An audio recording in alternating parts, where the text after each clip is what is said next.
Hai kalian yang lagi dengerin podcast ini, kenalin, gue Wahyu.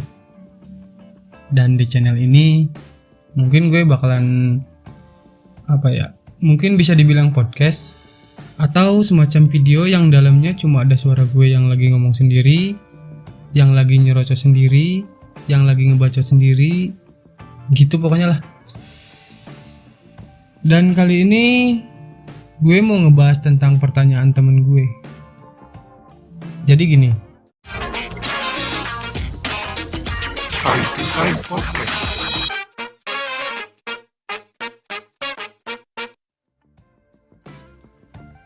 Dia tuh punya kenalan di medsos. Dianya tuh cewek ya. Dia cewek punya kenalan cowok di medsos. Baru kenal katanya. Ya nggak baru-baru banget sih. Tapi si cowoknya itu udah langsung ngajak nikah. Terus si ceweknya nerima ajakan itu. Nah, menurut lu gimana tuh, Yuk? Ya, kira-kira kurang lebih kayak gitulah pertanyaannya. Gue nggak tahu ya. Tapi itu banyak banget yang ngedukung. Dan nggak sedikit juga yang ngedoain. Sambil ngedoain, sambil berharap juga pengen punya nasib yang sama kayak cewek itu kali ya. Kenalan di sosmed, DM-DM-an, chatting-chattingan, seru-seruan bareng, terus tiba-tiba langsung ngajak nikah. Enak banget ya. Jadi gak perlu lama-lama pacaran, gak perlu lama-lama PDKT-an, langsung aja. Soalnya teman-teman yang lainnya juga udah pada nikah. Makanya mungkin dia jadi mau-mau aja. Tapi masalahnya nge-skip atau mempercepat proses pacaran dalam hubungan, apalagi tujuannya buat nikah loh. Itu tuh menurut gue pasti ada resikonya lah. Dan menurut gue itu resikonya gede banget. Cewek yang nerima ajakan nikah si cowok itu yang tadi di sosmed, itu kenapa ya? Kok bisa gitu main terima-terima aja? Main ayo-ayo aja? Kenapa nggak dipikir-pikir dulu? Kenapa nggak dipikirin matang-matang dulu gitu? Kenapa kok mau gitu? Gak ngerti gue.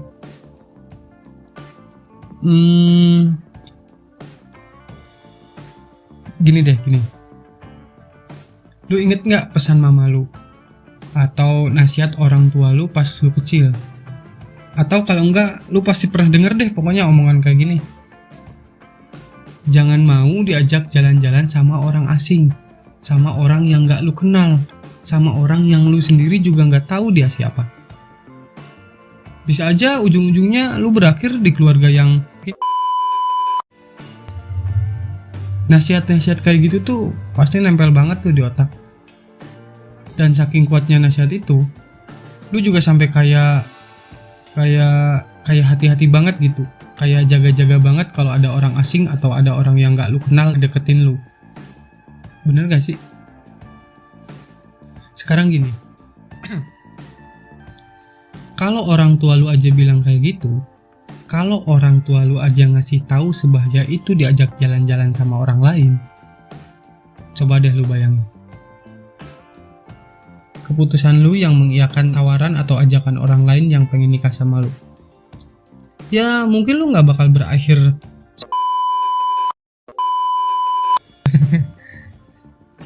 tapi ya bisa jadi lebih buruk lagi dari itu. Bayangin aja nih, lu bakal tinggal bareng sama orang yang sifatnya bisa aja itu bahaya. Bahaya buat lu, bahaya buat keluarga lu. Dan itu lu bakal tinggal bareng selamanya. Selamanya kayak gitu. Gak tahu deh, gue gak bisa bayangin. Gue gak bisa bayangin kalau gue di posisi itu. Ngeri gak sih? Coba lu pikir, apa yang bakal terjadi kalau lu menikah sama orang yang baru lu kenal di sosmed? Tinggal bareng sama orang dan lu baru tahu kalau dia, pasangan lu itu, punya sifat-sifat jelek. Kayak suka marah-marah gak jelas. Atau dia suka main fisik, kasar, suka nampar lu. Ya mungkin pikirnya lu yang kurang ajar gitu. Kan kita nggak tahu ya kalau sebenarnya dia punya sifat kayak gitu. Atau kalau nggak sekasar itu, Mungkin juga bisa aja dia ternyata tuh orangnya kayak malas nyari kerjaan, pengennya malas-malasan aja di rumah. Diem-diem dia juga ngomongin lu ke orang tuanya. Diem-diem dia juga malah ngemusuhin keluarga lu, atau nggak suka sama orang tua lu, ngomongin di belakang sama orang tuanya, ngomongin orang tua lu, ngomongin lu, dan banyak deh pokoknya. Kan nggak tahu ya. Soalnya sifat-sifat kayak gitu tuh gak bakalan langsung ketahuan di awal hubungan. Yang diperlihatkan tuh ya yang baik-baiknya aja, kayak ramah, sopan, baik, mau ngedengerin lu kalau lu lagi curhat sama dia, suka ngebecandain lu, suka goda-godain manja, seru-seruan bareng. Banyak deh pokoknya sifat-sifat yang lu impikan dari dia. Semua itu sih ya wajar-wajar aja sih bagi gue. Soalnya di masa PDKT-an biasanya pasti nunjukin sifat-sifat yang baik, biar orang tertarik sama kita, biar orang suka sama kita. Ya kalau awal-awal hubungan udah nunjukin sifat jeleknya, gimana cewek mau suka? Gimana cewek mau tertarik? Iya nggak? Apalagi punya niatan buat kepelaminan. Siapa yang mau? Makanya sifat-sifat jelek biasanya baru kelihatan kalau hubungannya udah berjalan ya 3-6 bulanan lah. Biasanya baru kepancing tuh sifat-sifat aslinya, sifat jeleknya. Biasanya keluarnya tuh kalau lagi ada masalah. Lu baru tahu kalau lagi ada masalah, ternyata dia menyikapinya sambil marah-marah atau masa bodoh gitu. Atau main kasar, main fisik. Ya gitulah sifat-sifat yang selama ini dia sembunyiin. Nah, kalau sifat-sifat kayak gitu udah langsung ketahuan, atau sifat-sifat itu udah keluar selama pacaran, dan terus-terusan kayak gitu terus gitu, lu bisa langsung tinggalin kan? Bisa langsung lu putusin saat itu juga. Terus lu bisa hapus kontak, unfollow semua akun medsosnya, atau lu blokir kalau perlu. Udah kan beres. Lu tinggal beresin hidup lu yang kemarin-kemarin sempat berantakan. Terus lu tinggal nyari cowok baru yang lebih dari cowok lu yang sebelumnya. Paling masalahnya cuma ngurusin drama-drama mantan yang pengen balikan, dan ya yang kayak gitu-gitulah. Nah, balik lagi nih.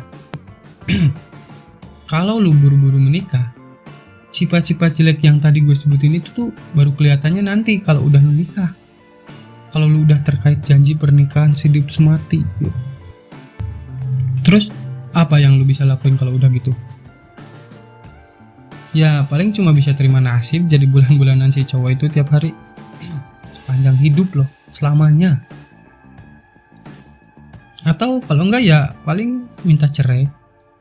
Dan itu gak segampang mutusin pacar loh. Ya, yang bikin banyak orang bertahan dalam pernikahan yang gak sehat atau yang rusak kayak gitu tuh, yaitu proses perceraian yang sangat menguras energi ketimbang putus. Capek.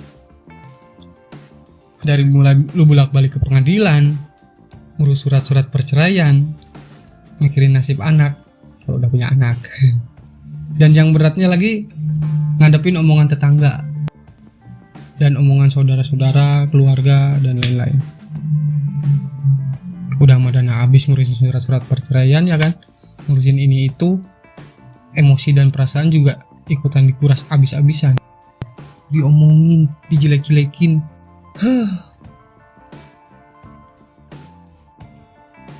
Emang gak semua orang yang baru kenal terus nikah dan berakhir kayak gitu. Enggak sih, enggak semua. Ada juga sih yang beruntung dapetin cowok yang beneran baik, tulus, sesuai impiannya walaupun baru sering kenal. Tapi kemungkinannya tuh kecil banget. Ya kalau menurut gue sih, kalau udah tahu itu resikonya gede, ya ngapain lu nyoba-nyoba? Pernikahan bukan buat coba-coba. Gue sih mending nggak tahu ya, itu sih menurut gue.